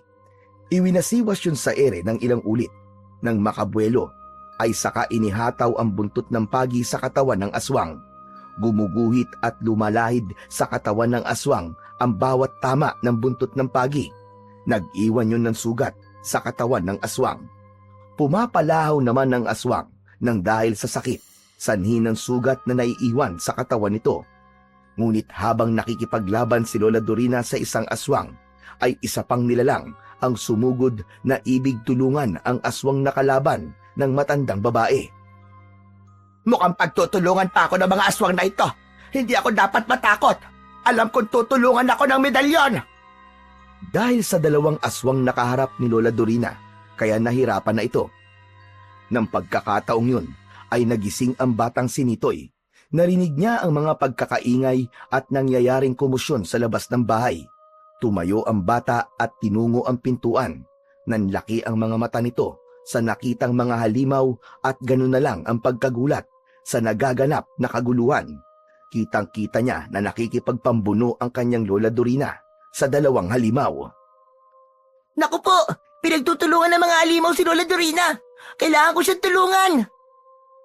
Agad na humanap ng kung anong bagay ang bata na maaari niyang gamitin upang tulungan si Lola Dorina. Tinungo niya ang kusina at agad niyang nakita ang nakasabit na itak sa may dingding. Pwede na ito! Ito ang gagamitin ko para tulungan si Lola Dorina! Sanay sa pakikipag-away si Nitoy, matagal din siyang nanirahan sa kalye, kaya hindi na bagong bagay sa kanya ang pakikipag-away. Yun nga lang, hindi bata o pangkaraniwang tao ang makakaharap niya, kundi isang aswang. Nagmamadaling lumabas ng bahay si Nitoy, bit-bit ang matalas na itak. Mga halimaw! Tantanan niyo si Lola Dorina! Malilintikan kayo sa akin! Dahil sa pagsigaw ni Nitoy, ay nawala ang pokus ng dalawang aswang at napatingin ang mga ito sa bata na may hawak na itak. Kaya sinamantala ni Lola Dorina ang pagkakataong yon upang hatawin gamit ang buntot ng pagi ang mga aswang. Dahil sa mga sugat na natamo ng mga aswang sa ginawa ni Lola Dorina, ay naglupasay at bumulagta ang mga aswang. Agad naman yung sinugod ni Nitoy at habang hindi makakilos sa mga aswang, ay saka naman niya pinagtatataga ang mga ito. Paulit-ulit at maraming beses. Hindi tinigilan ng bata hanggang may hininga at gumagalaw ang mga ito. Huminto lamang ito nang matiyak na wala ng buhay ang dalawang halimaw. Kapwa na pagod si Lola Dorina at Nitoy sa kanilang ginawa. Wala na, Lola Dorina! Tsugi na ang mga aswang! Ang tapang mo pala, Nitoy. Napatay mo sila. Ang sasama po kasi nila eh. Tsaka, hindi po ako papayag na mapahamak po kayo, Lola Dorina. Salamat, Nitoy. Niligtas mo ang buhay ko sa mga aswang na yan. Bakit po ba kasi kayo inatake ng aswang? May kasalanan po ba kayo sa kanila? Wala, Nitoy. Wala akong kasalanan sa kanila. Kaya hindi ko rin alam kung anong dahilan o may kung anong kailangan sila sa akin. Kung ganun po pala, dapat maganda po kayo palagi. Tama ka, Nitoy. Dahil natitiyak kong may ibang aswang na babalik dito. Lalo na't makakarating sa kanila ang nangyari sa mga aswang na umatake dito. Samantala, sa kulungan kung nasaan si Marco, nagkaroon siya ng masamang panaginip. Sa kanyang panaginip, ay minsan pa'y nakita niya ang mga lalaking humuli sa kanya. Nagbalik ang mga ito at pilit na hinihingi ang medalyon na iniwan ng kanyang lolo Salik. Nang wala siyang maibigay at maipakitang medalyon, ay sinaktan siya ng mga ito. Paulit-ulit na ginulpi at sinaksak. Sa eksenang yon ay nagising si Marco. Habol ang hininga, butil-butil ang pawis at takot na takot. Dahil naman sa panaginip na yon, ay nabuo sa isip ni Marco na posibleng may kinalaman nga sa medalyon ang mga nangyari sa kanya. Sa kuta naman ni Senyor Divino, hindi nito nagustuhan ang balitang nakarating sa kanya dahil hindi na nakabalik ang aswang na kanyang inutusan. Mahinang aswang! Walang maaasahan sa kanila! Mga inutil! Hindi sila mahihina, senyor. Pero nabigo sila at napatay pa. Siguro, sadyang malakas lamang ang nakaharap nila. Isang matandang babae, nagapi sila. Kahit pataglay ng asawa ni Apong Salik ang medalyon, hindi yun magiging malakas para magapi ang ipinadala nating mga aswang. Huwag kayong mag-alala. Babawi tayo sa susunod. Titiyakin kong hindi lang magagapi ang asawa ni Apong Salik, kundi makukuha nila ang medalyon. Dapat lang, Urbano. Dapat lang. Dahil hanggat hawak nila ang medalyon, nanganganib ang ating lipi. Baka maubos ang mga kalahi nating aswang. Hindi maaaring mangyari yon, Senyor Divino. Dapat lang. At hindi binuo ang ating grupo para lang maging talunan. Tayo dapat ang maghari. Ang lipi natin ang dapat kilalaning pinakamagagaling, pinakamahusay at makapangyarihang aswang sa balat ng kadiliman. Gaya ng ipinangako ni Lola Dorina, ay isinama nito si Nitoy na dumalaw siya sa presinto upang bisitahin si Marco. Bagamat nagulat si Marco na may kasamang bata ang kanyang Lola Dorina, ikinuwento naman ng matanda ang tungkol kay Nitoy at kung paano niya ito nakilala. Maging ang ginawang pagliligtas ni Nitoy sa kanya ay sinabi rin niya. Lungkot naman ang naramdaman ni Marco sa ikinuwento na yon ng kanyang Lola Dorina. Pasensya na po kayo sa akin, Lola Dorina. Sorry po. Abay, ba't ka humihingi sa akin ng pasensya, Apo? Kung hindi sana ako nakakulong, sana nailigtas ko kayo. Ako po sana ang kasama nyo para humarap sa mga aswang na yon. Apo, huwag ka nang malungkot. Alam ko naman yon. Nagkataon lamang na nandito ka sa kulungan at hindi mo rin gustong makulong ka. Lola, naiinip na po ako dito. Gusto ko na pong lumabas. Gumagawa na ako ng paraan, Apo. Konting tiis na lamang.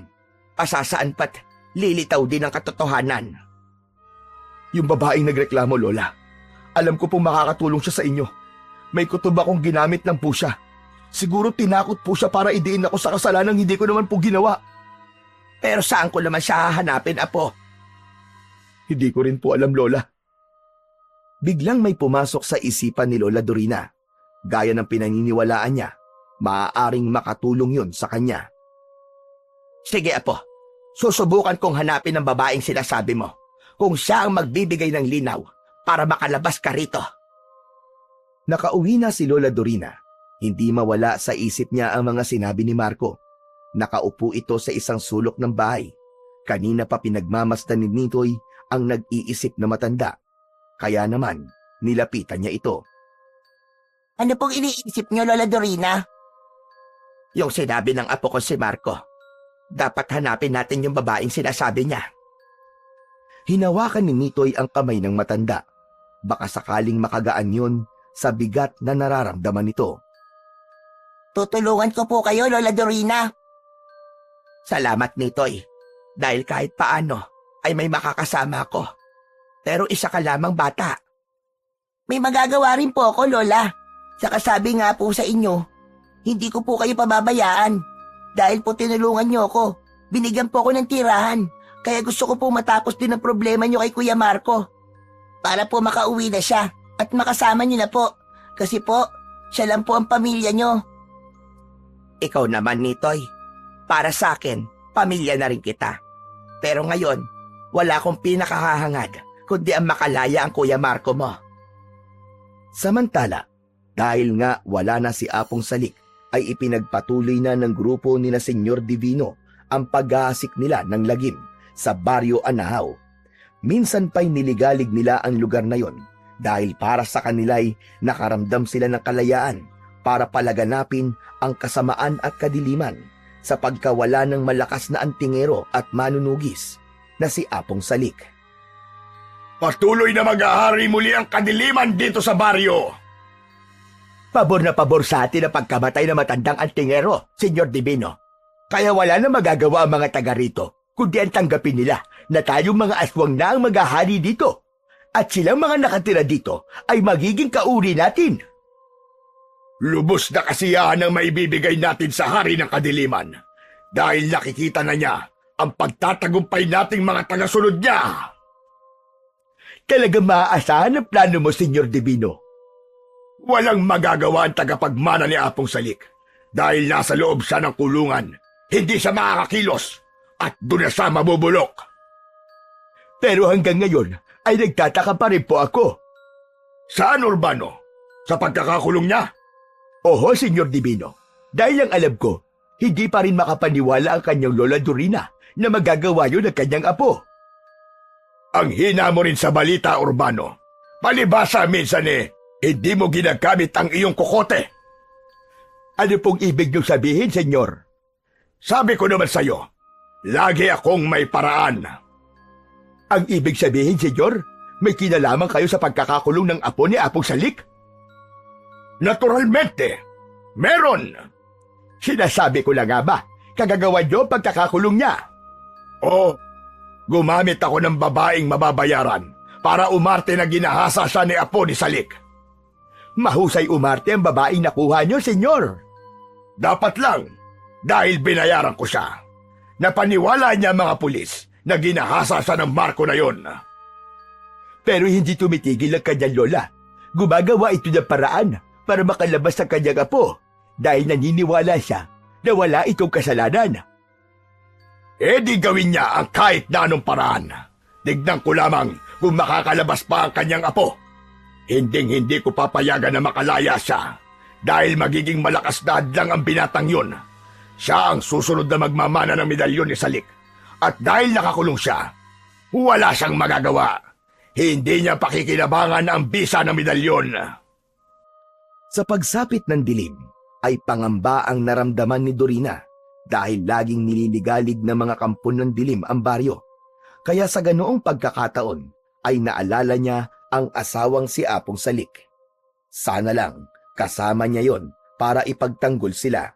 Ang sigawan ng mga taong inaatake ng aswang ay tinig na umuusig kay Dorina dahil wala siyang ginagawa.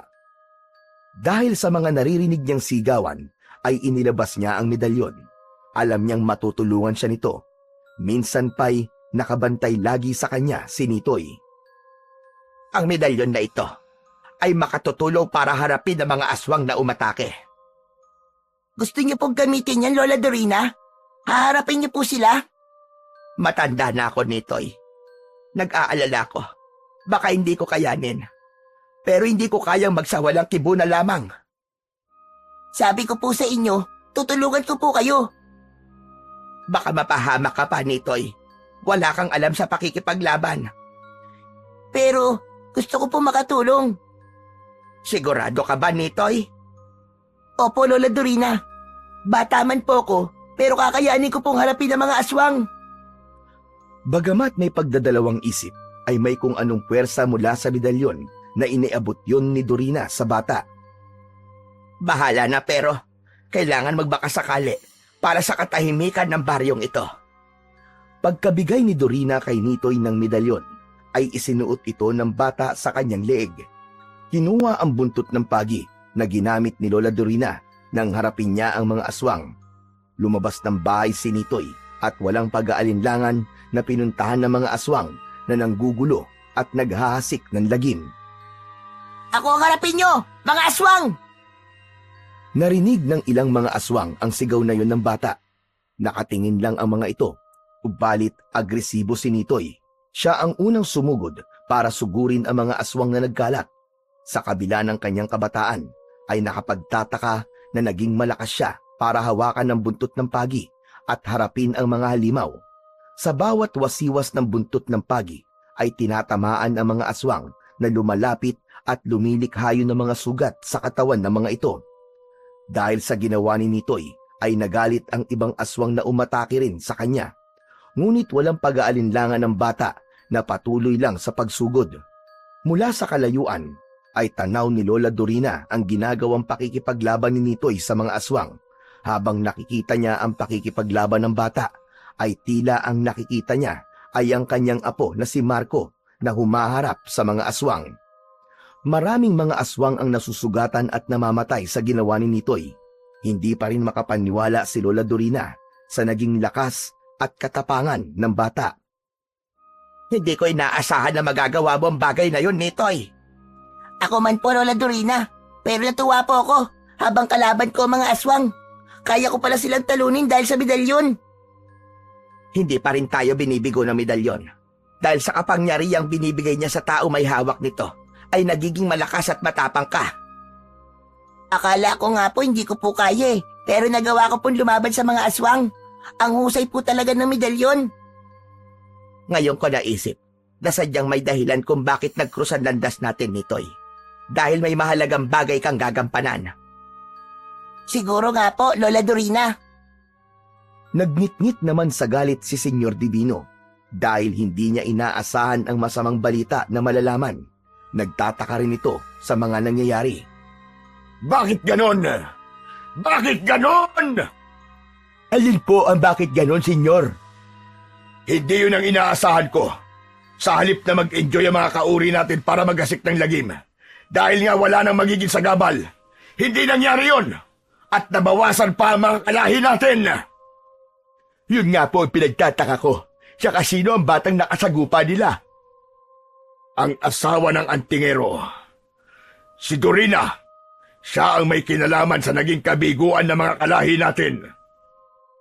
May alaga siya bata na siyang iniharap sa mga aswang? Kakaiba ang taglay na lakas ng batang yun. Dahil yun sa medalyon, Senyor Divino. Siya ang gumagamit. Palaisipan kina Senyor Divino ang mga nangyayari. Hindi nila kayang ipaliwanag ang lakas na taglay ng batang pumipinsala sa mga aswang na umaatake sa Baryo Anahaw. Samantala, dahil sa mga nangyari, ay lalo lang nakita ni Divino ang kakayahan at kakaibang kapangyarihan ng medalyon. Kung sa pakikipaglaban ay maaasahan ito, ay tiyak niyang may iba pang bagay na kaya itong gawin. Sapagkat nakikita ni Lola Dorina nung buhay pa ang asawang si Apong Salik na dinadasalan at may ginagawang orasyon ito sa medalyon, kaya ibig din niyang subukan kung ang gagawin niyang orasyon ay magkakaroon din ng bisa, lalo na't para yun sa kanyang apo na nakakulong, gayong wala namang kasalanan. Kaya bago matulog ay isang orasyon ang ginawa ni Lola Dorina. Sinamahan pa siya ni Nitoy upang gawin ang orasyon. Kinabukasan ay muling dumalaw ang dalawa sa presinto. Sa paglapit pa lamang ni Lola Dorina sa kanyang apo, ay awa agad ang kanyang naramdaman. Nakita niya ang pangangayayat ni Marco. Malaki na ang ibinagsak ng katawan nito. Nangingilid ang luha ng matandang babae. Ganon din si Marco na hindi na alam kung anong sasabihin sa kanyang lola. Kaya mo pa ba, Apo? Nahihirapan ka na ba rito? Lola, hanggang kailan ba ako dito? Apo, konting tiis pa. Konting tiis pa, tatagan mo ang iyong loob. Samantala, nakamasid lamang sa kanila si Nitoy na noon ay naluluha na rin. Ramdam niya ang paghihirap na dinaranas ni Marco sa loob ng kulungan. Hinawakan ni Nitoy ang kamay ni Marco. Kuya Marco, laban lang. Makakalabas ka rin. Gumagawa na po ng paraan si Lola Dorina. Salamat, Nitoy. Pero hirap na ako. Parang bibigay na ako. Kaya mo yan, Kuya Marco. Sabi ni Lola Dorina, matapang ka. Apo, wag na wag kang susuko. At kung buhay lamang ang lolo Salik mo, hindi rin niya magugustuhan na magiging mahina ka. Kaya nga po, Kuya, walang sukuan. Sisikapin ko maging malakas para sa inyo, Lola Dorina. Salamat, Apo. At alam ko, magkakasama pa tayo uli. Makakalabas ka ng kulungang ito dahil alam kong wala kang kasalanan. Sa naging pagdalaw na yon, nina Dorina at Nitoy kay Marco, kahit paano ay nagbigay yun ng konting sigla at pag-asa sa binata upang lumaban. Dahil sa pilit na pagpapalakas ng kanyang loob. Kaya bago tuluyang umalis ng presinto, ay may kinuha si Lola Dorina mula sa dala niyang maliit na bag. Apo, hawakan mo ito. Maaaring makatulong sa iyo ang paghaplos dito. Ang medalyon ni Lolo Salik? Oo, Apo, tama ka. Maraming ulit ko nang napatunayan ng pambihirang bisa nito. Kaya nga dinala ko rin dito para magbigay ng kakaibang enerhiya. Hinawakan ni Marco ang medalyon. Sa pagkakahawak ng binata ay may kakaiba siyang naramdaman. Tila enerhiya na nagbigay ng kakaibang sigla sa katawan niya. Ang gusto ko sana'y iwan ito sa iyo, Apo. Kaya lamang mas maraming panganib sa labas. Nauunawaan ko po kayo, Lola.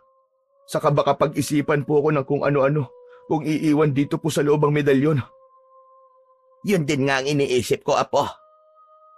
Kaya tama lang po na kayo na po magtago yan. Oo, Apo. At iingatan ko ito. Ang totoo nga niyan malaki rin ang naging tulong nito kay Nitoy. Saglit na naikwento ni Lola Dorina sa kanyang apo ang ginawa ng bata at kung paano ito natulungan ng medalyon. Talaga po, Lola? Nagawa po yun ni Nitoy? Oo, Apo. Sinubukan ko lang. Dahil nga nag-aalala ko. Pero kailangan gumawa ng paraan. Dahil masyado na nanggugulo mga kampo ng dilim. Dahil sa medalyon, Kuya Marco, nagawa kong harapin ng mga aswang at natalo ko silang lahat. Nakadama ng lungkot si Marco sa ibinalitang yun. Yun ang bagay na dapat sana'y ginagawa ko, Nitoy. Dahil sa akin yun ibinili ni Lolo Salik na ako magtaglay ng medalyon para ipagtanggol ang baryo laban sa mga kampo ng kadiliman. Kaya lamang hindi ko magawa dahil sa sinapit kong ito. Kapag nakalaya ka, Kuya Marco, tsak na magiging mahusay kayong antingero. Hindi ko alam kung mangyayari pa yun. Alam ko mangyayari yun, Apo. Dahil yun ang nakatadhana. Mula ka sa angkan ng malalakas na antingero. Batid kong may paraan ng tadhana upang matupad yon. Dahil sa mga naging kabiguan ng mga kalahi ni Senyor Divino, ay hindi na ito mapalagay ng mga sumunod na araw. Nakaramdam na ito ng pagkabahala. Senyor Divino, maling mag-alala kayo. Alam ko, subalit ngayon ko lang ito naramdaman sa tanang buhay ko, Urbano. Magtiwala kayo sa inyong kakayahan at sa kapangyarihan mula sa kadiliman. Alam ko, Urbano, at yun ang aking ginagawa. Umaasa ko, nakakatigan tayo ng pagkakataon upang magtagumpay sa ating mga plano, upang tuluyan ang mawala ang malakas na antingero na hahadlang sa pagpaparami ng ating lahi. Sa pag-alis ni na Lola Dorina at Nitoy sa kulungan, bagamat naiwan dun si Marco, ay hindi na gaya ng dati ang kanyang nararamdaman. Kung dati labis na depresyon at kalungkutan ang bumabalot sa pagkatao niya, hindi na ng mga pagkakataong yon, sapagkat nagbigay ng pag-asa at positibong enerhiya ang naging pagbisita roon ni na Lola Dorina at Nitoy. Lalo na nang hawakan siya ng bata. Iba ang enerhiyang ibinigay nun sa kanya. Naisip ni Marco, marahil ay sanhi ng medalyon na ipinagkakatiwalang ipagamit ng kanyang Lola Dorina kay Nitoy. Kaya naman pinanghawakan na lamang ni Marco ang mga naging pangako ng kanyang Lola Dorina na ang lahat ay magbabago basta umasa lang at magtiwala, lalo na't hindi naman tumitigil ang kanyang Lola Dorina para gumawa ng paraan. Kasalukuyang nakaupo sa isang bahagi ng selda at pilit na nililibang ni Marco ang kanyang sarili nang marinig niyang tinawag ng isang pulis ang kanyang pangalan. Lumapit siya sa pulis na may pagtataka. Kasama ng pulis na tumawag sa kanya ang isang pamilyar na muka. Ikaw? Ano kailangan mo sa akin? Bakit ka nandito? Kulang pa ba ang mga ginawa mo? Gusto mong tiyakin ko nandito pa ako at buhay? Nanatiling tahimik ang taong kinakausap ni Marco. Mababakas sa mukha ng binata ang galit sa kaharap na walang iba, kundi ang babaeng nagdiin sa kanya at nagparatang na pinagsamantalahan. Masaya ka na ba? At nakita mo ako nandito! Ano ba talagang kailangan mo? Naparito ako para sabihin ang totoo at humingi ng tawad sa'yo. Iuurong ko na rin ang reklamo. Ano? Totoo ba ang sinasabi mo? Dahil nahihirapan na ako. Wala akong katahimikan. Hindi ako makatulog. At kung makatulog man ako, ay nagkakaroon ako ng bangungot. Sinusunog ako sa aking panaginip. Hindi ko na kaya, ayoko na. Ayoko nang patuloy na usigin ako ng buti ko. Nagsisisi na ako na nagpagamit ako para lamang sa pera. Gusto ko nang itama ang kasalanang ginawa ko para magkaroon na rin ako ng katahimikan. Taka rin bang sabihin kung sino may pakana para idiin ako at ipakulong dito? Oo, andang-handa na ako para sa aking katahimikan. Ang tungkol sa ginawa ng babae ay nakarating sa kaalaman ni na Senyor Divino, kaya nagpupuyos ito sa galit dahil panibagong kabiguan yon sa kanilang panig. Ang naging hakbang din ng babae ay nangangahulugan ng kalayaan ni Marco. Sa paglaya ni Marco ay hindi niya pinabayaan ang babae na nagpakilala sa pangalang Eunice. Alam ng binata na posibleng malagay sa panganib ang buhay nito dahil sa kanyang ginawa. Salamat na lamang, Marco. Pero kalabisan kung sasama ako sa'yo.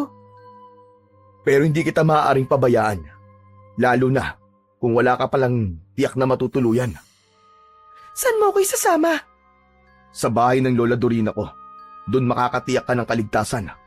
Nasa panganib ang buhay mo dahil sa pagsasabi mo na totoo. Maaaring ipapatay ka pa ng mga taong yon. Si Senyor Divino. Siya ang may pakana ng lahat. Kaya nga, delikado kung wala ka makakasama at walang poprotekta sa'yo. Handa mo akong protektahan? Oo, Eunice. Lalo na't ikaw ang siyang naging susi para makalabas ako ng piitan at mabunyag ang katotohanan. Naging mabilis ang balita at agad yung nakarating sa kaalaman ni na Senyor Divino. Ginagalit talaga tayo, Urbano. Hindi lang tayo inilaglag ng pwisit na babaeng yun. At kumampi pa siya sa apo ni Apon Salik. Sumama na siya!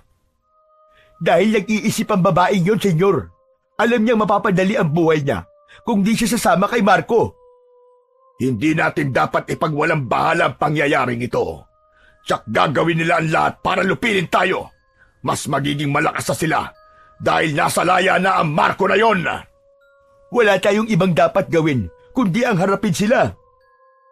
Samantala, ng araw na yon ay hindi makapaniwala si Lola Dorina nang buksan ang pinto ng bahay upang tignan ang kanilang panauhin. Bagamat may pagtataka, ay mahigpit na yakap ang ibinigay ni Lola Dorina sa nabungarang apo. Bago pa magtanong ang lola ni Marco, ay inunahan na niya ito. Sinabi na niya sa matanda ang mga dapat malaman. Talaga, apo? Malaya ka na? Opo, Lola.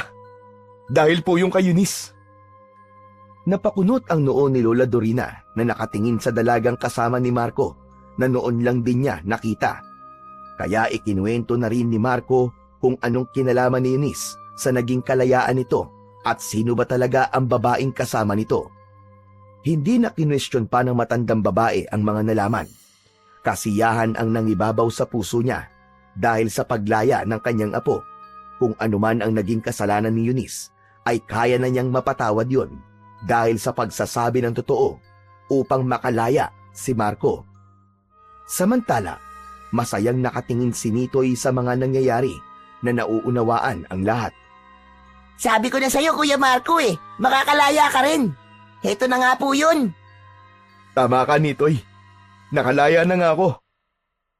Ang medalyon, siya ang tumulong sa atin. Nagbunga ang orasyon na ginawa natin, Nitoy, para masolusyonan ang ating problema. Oo nga po, Lola Dorina. Dahil sa medalyon? Oo, apo, tama ka. Kahit wala na ang lolo sa lik mo, parang kasama pa rin natin siya. Dahil hindi niya tayo pinababayaan. Damang-dama ko pa rin ang presensya niya, kahit wala na siya. Nasa ganung tagpo sina Lola Dorina nang makarinig sila ng kaguluhan sa labas ng kanilang bahay. Maraming nagsisigawan at humihingi ng tulong. Isang bagay lang ang agad na rumihistro sa isipan ng kanilang Lola Dorina. Andito na naman sila. Ang mga aswang, nagbalik sila! Nakaramdam ng takot si Eunice at napahawak sa braso ni Marco. Sila Senyor Divino! Baka sila yan! Ang alam ko mga aswang sila at nakakukunin nila ako. Galit sila sa akin dahil sa ginawa ko. Huwag kang matakot, Eunice. Andito ka sa lugar namin. Hindi ka nila pwedeng pakialaman dito. Oo nga po, Ate Eunice. Kami ni Kuya Marco ang bahala sa'yo. Marco, apo, narito ang medalyon. Kailangan mo ito, isuot mo. Agad na kinuha ni Marco ang medalyon sa kanyang Lola Dorina, saka kumuha ng mga armas na gagamitin sa pagharap sa mga kampon ng kadiliman. Lola Dorina, Eunice, kailangan ko na lumabas para harapin ang mga kampon ng kadiliman. Sigurado ka, Marco? Eunice, iha, huwag mong alalahanin si Marco. Isinilang siya para maging malakas na antingero. Walang masamang mangyayari sa kanya at hindi rin siya pababayaan ng medalyon. Tumakbo na palabas si Marco, subalit biglang sumunod sa kanya si Nitoy. Sasama ako, Kuya Marco! Hindi na napigilan pa ni Lola Dorina ang bata. Buo rin ang paniniwala niya na magiging mabisang katuwang ni Marco si Nitoy dahil nasubukan na nitong humarap sa mga aswang. Isa pa, malaki ang tiwala niya sa medalyon para sa magagawa nitong kaligtasan para sa kanyang mga apo. Samantala, pinangunahan ni na Senyor Divino at Urbano ang muling pag-atake ng mga aswang sa Baryo Anahaw. Nasaan yung aswang na ang mga ito nang sumugod doon? Wala silang hindi sinasaktan. Lahat ng makaharap nila, ipatitikim nila ang kanilang galit. Lalo na kay Eunice na alam nilang kasama na ni Marco. Ito na ang pinakamatinding sagupa na gagawin natin, Urbano. Oo, senyor. Nasabihan ko na rin ang mga kasamahan natin na walang uurong. Laban kung laban! Tama, Urbano. Kahit malakas ang antingero mula sa angkan ni Apong Salik, sa dami ng mga kauri natin na sumalakay, tiyak na hindi nila tayo kakayanin. Nagsimula nang makipaglaban si Marco sa mga umaataking aswang. Inalala niya lahat ng itinuro sa kanya ng kanyang lolo na si Apong Salik. Hinding-hindi niya maaaring malimutan ang mga bili nito sa kanya. Umaatungal at napapasigaw ang bawat aswang na atakihin ni Marco gamit ang karet at buntot ng pagi. Nakikipagsabayan naman sa kanya si Nitoy na matalas na itak naman ang hawak. Mag-iingat ka, Nitoy! Huwag ka mag-alala! Ayos lang ako, Kuya Marco! Bumubulagta ang bawat aswang ng tamaan ng karet at hagupit ni Marco. Hindi naman nagpapahuli si Nitoy na sa kabila ng kabataan ay makikita ang kaliksiyan at kahusayan na nito sa pakikipaglaban. Nanonood naman ng sandaling yon sina Lola Dorina at Eunice na hindi maipagkakaila ang kasiyahan dahil sa pagtatagumpay nila Marco at Nitoy. Dalawang aswang na galit ang sumugod sa kanila. Yun ay sina Senyor Divino at Urbano. Nakita ni Marco na hindi magpapadaig ang mga sumugod na aswang, kaya agad niyang hinawakan ang medalyon at itinaas yun. Nagbigay ng kakaibang liwanag na hindi kinaya ng mga mata ng dalawang halimaw. Dahil naaapektuhan ang mga mata nito, ay sinamantala yun ni na Marco at Nitoy upang atakihin at ipalasap sa mga ito ang kanilang katapusan. Putol ang leeg ng aswang na si Senyor Divino dahil sa karet na hawak ni Marco.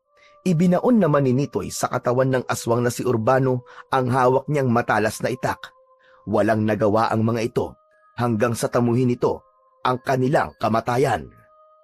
Labis ang naging kasiyahan nila Lola Dorina at Eunice sa nakitang pagtatagumpay ni na Marco at Nitoy. Minsan pang pinatunayan ang pagiging malakas na antingero ng gaya ni Marco na mula sa lahi ni Apong Salik.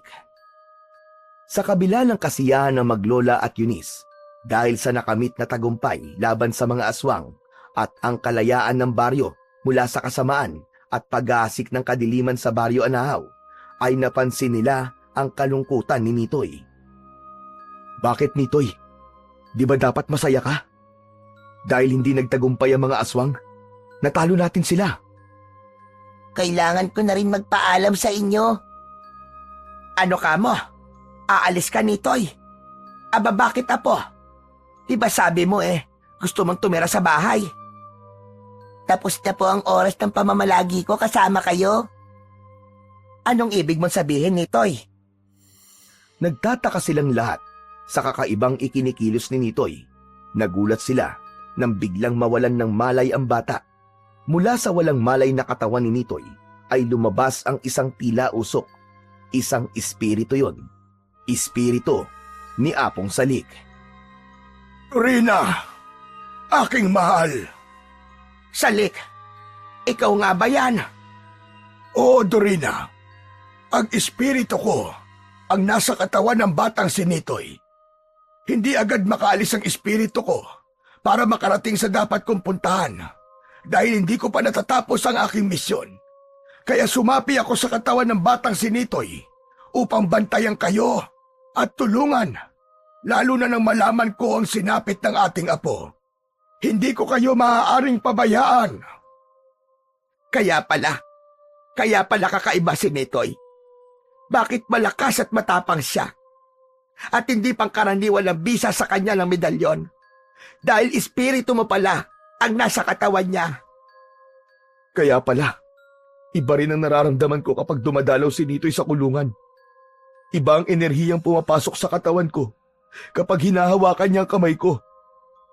Dahil kayo po pala yun, Lolo Salik. Dahil hindi ko kayo kayang pabayaan. Nawala man ako, pero sinikap kong bumalik sa pamamagitan ng isang bata. Sa isang bata lamang maaaring pumasok ang aking espiritu at si Nitoy ang napili ko. Ngayong wala na ang mga masasamang nilalang na may masasamang balak sa inyo at nalipol na rin ang mga aswang na pinamumunuan ni Senyor Divino, magkakaroon na ng katahimikan ang Baryo Anahaw. Sakaling may dumating man, alam kong mapapanatag na mga kababaryo natin dahil nariyan ka, Marco. At ikaw ang magiging tagapagtanggol nila. Salamat, Salik. Hindi ka pumayag na mapahamak kami kahit wala ka na. Oo nga po, Lolo. Sinikap niyo pong bumalik sa kahit na anong paraan para sa amin. Dahil mahal na mahal ko kayo at hindi ko kayo pwedeng pabayaan. Bumalik ako para sa inyo. Subalit ngayon, kailangan ko nang umalis. Ito ang tandaan nyo. Mahal na mahal ko kayo. Nagpaalam na si Apong Salik na wala na ang espiritu nito. Samantala, nagkamalay naman si Nitoy na nakakunot ang noo at nagtataka. Teka, sino po kayo? Kayo po yung nasa panaginip ko. Nagkaroon ako ng mahabang panaginip. Kayo po si Lola Dorina, si Kuya Marco at Ate Eunice. Sa panaginip ko po, kayo ang bagong pamilya ko.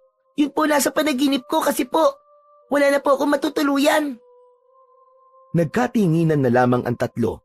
Sinabi ni Lola Dorina na tama ang sinabi ni Nitoy, na sila nga ang nasa panaginip nito. Yung panaginip na sinasabi mo, hindi yun panaginip ni Toy, kundi totoo na. Dahil andito kami at kasama mo. Sabi mo nga, kami ang bago mong pamilya. Nako, salamat po Lola Dorina. Masaya po ako na meron na po akong pamilya. Niyakap ni Nitoy ang matandang babae. Yumakap na rin sa kanila si Marco at Eunice. Minsan pang napatunayan ni Lola Dorina ang hindi matatawaran na pagmamahal sa kanya ni Apong Salik. Gagawa at gagawa ito ng paraan para gabayan at ipagtanggol sila. Babalik para sa kanila, sa pinakamamahal niyang pamilya. Ngayon ganap wala na si Apong Salik. Nariyan naman si Marco na siyang magpapatuloy ng pagiging malakas na antingero para sa kaligtasan at katahimikan ng Baryo Anahaw. May mga bagay na minsan ay mahirap ipaliwanag. Subalit dahil sa pagmamahal ay gumagawa lagi ng paraan ang ating mahal sa buhay para sa ating kapakanan at kaligtasan kahit pa hindi na natin sila kasama.